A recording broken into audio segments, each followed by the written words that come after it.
growing, now the public sector would be augmenting that. And the economy would move from a negative aggregate demand shock now to a positive aggregate demand shock, pushing us from below potential to above potential in higher inflation. But when we talk about the time inconsistency problem, it's still one of those things that it could lead to a time inconsistency problem. It doesn't have to. After all, the Federal Reserve almost always raises rates during a long economic expansion. Right? As the economy continues to grow and approach potential output and move beyond it, the central bank has reversed their earlier policy and has started to raise the real interest rate. The government actually does something very similar to that. As the economy is growing faster, more people are finding work, unemployment's coming down, so payments for unemployment insurance are falling, payments for food stamps are generally falling, so government spending is coming down as well. So while there could be a time inconsistency problem, does not necessarily mean there will be. As we talked about on Tuesday, expectations are very important. When we formulate policy, policymakers need to think about how people expect policy and the economy to work, and also how they expect future policy to take place. So as an example, we worry about the time inconsistency problem. So let's think of the economy falling into a recession, and now the government wants to respond to it, so it does a temporary tax cut, right? A temporary tax cut. So in a standard model, tax cut means disposable income goes up, that means consumption would go up, that would give us positive aggregate demand shock. 80 curve would shift to the right. But what if people have Ricardian equivalents? What if their expectation is, yes, this tax cut's only temporary. I don't really want to be spending more now and less later, because I know if it's temporary, taxes are going to go back up in the future. So what happens if I now save my tax cut? Now, this temporary tax cut has little, if any, stimulative effect on the economy. The net change in the aggregate demand curve would be virtually zero. So when one develops policies, one has to keep in mind how expectations are formed by the public. A second big feature of successful policy is that the policymakers must have credibility. That is, the public must believe that the policymakers will actually do what they say they will do. So in this case, in 1979, when Paul Volcker was made chairman of the Federal Reserve and inflation was running at 12 or 13%, Paul Volcker basically came out and said, I'm going to kill inflation. I don't care what it takes, I'm going to kill it. If it's a big, deep recession, that's the cost of killing inflation. But nobody believed it. Why was that?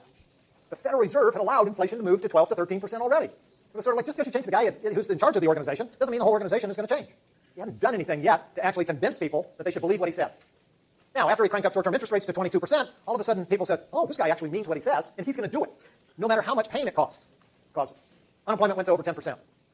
So the next time the Federal Reserve needed to raise interest rates, and Paul Volcker went on TV and said, inflation's getting a little too high, we're going to bring it down, now all of a sudden he had a lot of credibility. Nobody was doubting that he would do what needed to be done. So credibility can be very important in terms of how successful policy is.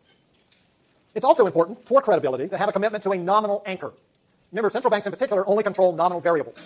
To the extent that the classical dichotomy is true, changing one nominal variable will only change another nominal variable, especially in the long run. So the other thing that's good about nominal variables is they're easy to communicate to the public. Regardless of what your goal is, it has to be clearly communicated to the public. So talking about things like inflation, exchange rates, money supply, these are generally things that most people have some sort of idea about. So they can understand what the central bank is talking about. So that nominal anchor can be really important. Remember, if you decide to say, oh, I want the real interest rate to be somewhere, everybody's going to say, what do they mean by real interest rates? Right? Real interest rates we don't observe, mostly. And so you've got to explain, oh, well, let me tell you what the real interest rate is, right? Have you heard about the Fisher equation? Right? The real interest rate is the difference between the nominal interest rate and expected inflation. Now, you all understand expected inflation, right? You lose people pretty quickly. Or think about just trying to talk about real GDP.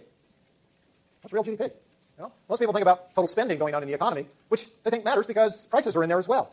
You say, oh, no, that's a general GDP price deflator. Go take Econ 1 or Econ 101B, and you'll find out about the GDP price deflator. Then you'll know all about it. Now, I don't care about the GDP price deflator in my life. I care about the prices of things that I buy. Doesn't matter what the government has to pay or construction firms or businesses have to pay. I care about the things that I buy. So when we talk about a nominal anchor, we want to put it in terms that the general public can understand. Now, one other final thing on where we agree, and this goes back to our Solow model. You remember in the Solow model, the thing that we said was most important in terms of explaining long-term economic growth was total factor productivity. And that in the advanced countries like the United States, Western Europe, Japan, Australia, etc., total factor productivity we can also think of as technology. Right? How do we make smarter machines, faster machines, those types of things. But we also know that in the rest of the world, when we talk about total factor productivity, we also mean the institutional structure and conventions of the economy. How are the economic incentives set up by the government and society? Do we have those economic incentives aligned to promote saving, which will get channeled into investment? Do we have the incentives aligned for business creation? Do we have it aligned to promote entrepreneurial activity?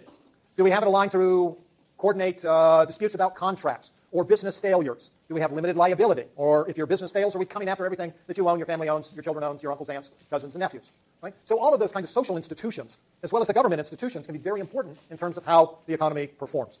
It's part of total factor productivity when we think of total factor productivity as being everything that contributes to economic growth that's over and above the direct contributions from capital and labor.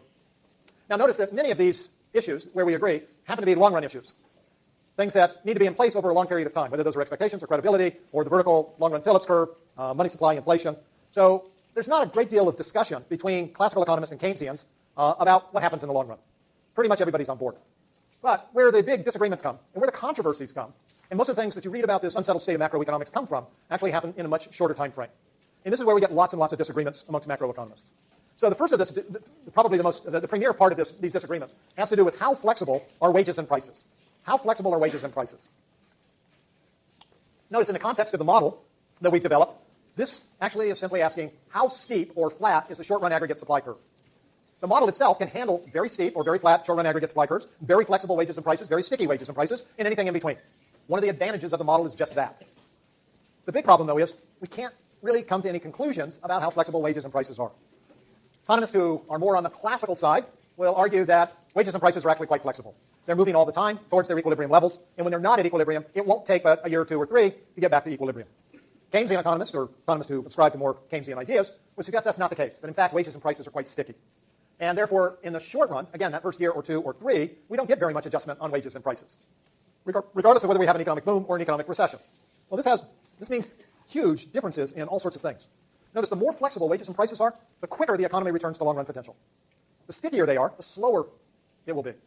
So with a negative aggregate demand shock, if wages and prices are sticky, you get much more adjustment on economic output and unemployment than you do on inflation. Short-run aggregate supply curve is fairly flat.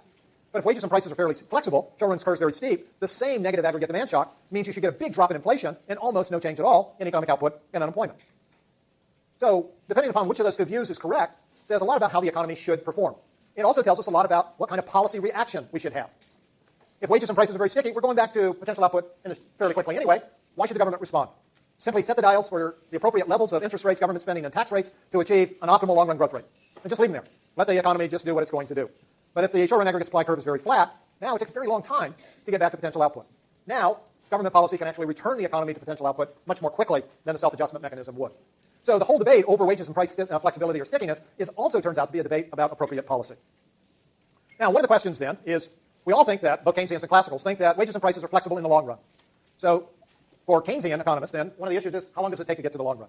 Classicals think we get there fairly quickly, in a matter of a couple of years. Keynesian says, no, we think it takes a little bit longer. Well, how much longer? Right? How much longer does it actually take? And one of the big difficulties in trying to address this issue is we never see a single shock to the economy and then 4 or 5 years go by with no other shocks. That is, it's almost impossible for us to isolate the impact of a single shock, to see exactly how long the economy takes to go through its self-adjustment mechanism. Yes, we can build econometric models, we can look at the data, we can do all sorts of things, we can try and figure out what all the shocks are that are hitting the economy, but trying to isolate a single shock and how long it takes then for the economy to get back to potential can be a very tricky task. And although we haven't really looked at this, one of the things that makes it more difficult is that the economy is actually nonlinear. We've drawn all of our aggregate demand and short-run aggregate supply curves as straight lines. We've done that for ease of presentation and understanding. But in fact, neither of them are straight lines. Both of them are curves. And so, as you know, if you're trying to move along a line that's a curve, it depends upon whether you're on a steep part of the curve or a flat part of the curve. So that gives us another difficulty in trying to figure out exactly how long it takes to get back to long-run potential. This also means that sometimes it's difficult to know the source of the business cycle itself. So we've talked about 3 sources for business cycles, right? Aggregate demand shocks, short-run aggregate supply shocks, long-run aggregate supply shocks. And most Keynesian-leaning economists would argue that most of the shocks that the economy experiences are aggregate demand shocks. That short-run aggregate supply shocks don't happen all that often, but they do happen, right? We're seeing a positive short-run aggregate supply shock right now. Oil prices are down 30% in the last 6 months. That looks like a short-run aggregate supply shock. So they do happen, but they don't seem to happen as frequently as aggregate demand shocks. And in long-run aggregate demand shocks seem to happen much less frequently than long-run aggregate supply shocks seem to happen much less frequently than either aggregate demand shocks or short-run aggregate supply shocks. As I mentioned earlier, best I can tell, we've had 3, at most 4 long-run aggregate supply shocks in the last 60 years. So they don't happen very often, once every 10, 15, 20 years or so. But there's also a group of economists, mostly of the classical persuasion, who argue that most of the shocks to the economy are actually productivity shocks. Now, we normally treat that as a shift in the long-run aggregate supply curve. And they would say, yes, that's right. That long-run aggregate supply curve is not nearly as steady as most of us think that it is. That there's all sorts of gyrations in that curve, and that's what's causing most of these business cycles. So if you're going to design an appropriate policy response, doesn't it help you to know exactly what's causing the recession or the boom that the economy's in? It makes a difference whether it's aggregate demand, short-run aggregate supply, or long-run aggregate supply, or it's one of these constant fluctuations in productivity. And of course, this leads to the issue of how effective is stabilization policy. So when we change tax rates, when we change government spending, when we change the real interest rate, how effective is it in terms of moving the economy to where we would like it to be as policymakers? Once again, if you think about a nonlinear short-run aggregate supply curve in particular, you can see that it's hard to say. Depends on where we are. Is the economy at the zero lower bound? If it is, monetary policy begins to lose its effectiveness. What about issues with Ricardian equivalents or rational expectations? How do we deal with that in terms of tax cuts to stabilize the economy? What do people expect about the future? So even if we could agree on everything prior to this, we would still have difficulty trying to determine exactly what the most effective stabilization policy is. Now, having said that, let me point out, for any of you who have been in the military, you know this. When there's a saying in the military that winning combat, there are no atheists in foxholes. When the bullets start flying over your head and they're being shot by somebody who's unfriendly, all of a sudden everybody develops a belief in a God. Right? No atheists in foxholes. In economic crises, everyone's a Keynesian. If you look at what happened around the world in the aftermath of the 2008 financial crisis, everybody did roughly the same thing. They increased government spending, they cut taxes, and the central banks dropped their real and nominal and real interest rates. Everybody. The Europeans, the North Americans, the Japanese, the Chinese, everybody did the same thing. Crises push people towards the Keynesian view. Now, there's a reason for that. Right? Keynesian view is an activist view. Suppose you have a big crisis and the government does nothing. It's not a matter of whether that's the right policy or not, but if there's a big crisis and you happen to live in a liberal democracy, and as a policymaker you do nothing, and the election is happening next month, next year, there's a real good chance you're not going to be reelected. So there's a political bias for doing something when a crisis situation unfolds, regardless of whether stabilization policy is effective or not. What is the cost of reducing inflation? Think about our standard model. If we want to bring inflation down, we have to have a recession. Right? We need a negative output gap in order for inflation to self-correct to a lower level. The more we want inflation to fall, either the deeper the negative output gap or the longer the negative output gap has to persist. Well, while we have that negative output gap, the unemployment rate is above the natural rate of unemployment. So people are out of work. So we could measure how many man or worker years are people out of work. How many people are out of work per year, for 52 weeks out of the year, blah, blah, blah. You can do that calculation. So we can actually calculate for any given reduction in inflation how much additional unemployment we need to suffer. So that gives us a measure of the cost of reducing inflation, which says, okay, now we've got a cost and a presumed benefit. We can make some sort of cost-benefit analysis. But what if people form expectations rationally? What if people form expectations rationally? Suppose inflation is 12%, as it was when Paul Volcker became chairman. And he goes on national TV and he says, I'm going to do everything within my power. And by the way, I've got a lot of power, so I can make this happen. And 1 year from now, inflation is going to be at 6%. I will make it happen. And everybody believes him. Wow. He's a big, burly, angry man. I know he's got his hand on the tiller, so I actually believe him. And we all believe him. What happens? Expectations of inflation immediately move to 6%. The short-run aggregate supply curve shifts down. We all of a sudden have lower inflation. We didn't have a recession. So we can get inflation down if we can figure out how to manage the public's inflation expectations. Now, if you can figure out exactly how to do that, let me know. There's a lot of money in it for both of us. More for you than me, but I know who to sell it to. Okay, so question number 6. How dangerous are budget deficits? It was not too long ago that Greece defaulted on their debt. They had a very high debt-to-GDP ratio because they had been running deficits for a long time. And shortly after that, as the United States plunged into its recession in 2008 and 9, budget deficits in the United States went up to $1.2, $1.3 trillion, roughly 10% of the economy. And there were lots and lots of people who were very worried about those big budget deficits. The debt was climbing quickly, and there was lots of discussion about, we need to do something now to bring those budget deficits down. Well, how do you bring a budget deficit down? You either have to have more tax revenue or less government spending. What does the standard model say? If you do that? Those are negative aggregate demand shocks, deeper recession, more unemployment, you get lower inflation. Oh. So is the danger of those big budget deficits sufficiently large enough to actually have a weaker economy? Because that's a trade-off under the standard model. That's the trade-off. There were other people who were saying, oh, we don't really need to worry about the budget deficit. We already have a very weak economy, so these big budget deficits are not going to lead to rapidly rising inflation. It's not going to lead to a sharp decline in the foreign exchange value of the dollar. It's not going to cause another economic crisis. Well, in retrospect, the people who were a little bit more relaxed about it appear to have been correct. It's hard to tell whether they were correct or not, or if there was a change in people's expectations about what was going on. Notice Greece is still out there with a debt-to-GDP ratio of, about 160 or 70% right now, and budget deficits of about 6% of GDP. You hardly hear anything about